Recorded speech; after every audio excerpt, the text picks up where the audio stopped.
عمران خان پر قاتلانہ حملے کی تحقیقات کرنے والی مشترکہ تفتیشی ٹیم تبدیل کر دی گئی. جے آئی ٹی کی سربراہی اب سی سی پی او لاہور غلام محمود ڈوگر کریں گے. اس پر ہم بات کرتے ہیں ڈان نیوز کے نمائندے عمر فاروق سے. عمر، یہ بتائیے گا اس سے پہلے سربراہی کس کے پاس تھی اور کیا تحفظات کا اظہار کیا گیا تھا کسی کی جانب سے جس کے بعد تبدیلی عمل میں آئی؟ جی، جو پہلے اس سے قبل جے آئی ٹی تشکیل دی گئی تھی اور اس کے کنوینر سید خرم علی تھے جو کہ R P O D G Khan ہیں، لیکن اس جے آئی ٹی میں جو کمیٹی تشکیل دی گئی ہے اس کے اندر بھی سید خرم علی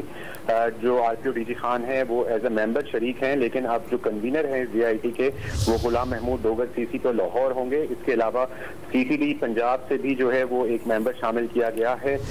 جے آئی ٹی میں، اور اس کے علاوہ جے آئی ٹی کو اختیار دیا گیا ہے کہ اگر وہ کوئی اور ممبر اس میں جے آئی ٹی میں شامل کرنا چاہے تو وہ کر سکتا ہے. مشیر داخلہ پنجاب عمر سرفراز چیمہ نے اس بات کی تصدیق کی کہ غلام محمود ڈوگر کو ہی پہلے وہ جے آئی ٹی کا کنوینر بنانا چاہتی تھی پنجاب حکومت، لیکن چونکہ ان کی معطلی ہو گئی تھی بیچ میں، اس وجہ سے جو ہے ان کو پہلے کنوینر نہیں بنایا جا سکا. چونکہ اب وہ دوبارہ بحال ہو چکے ہیں، لہٰذا نئی جو جے آئی ٹی تشکیل آج پائی ہے اس کے کنوینر غلام محمود ڈوگر ہوں گے. جی، بہت شکریہ عمر، آپ نے ہمیں اپڈیٹ کیا.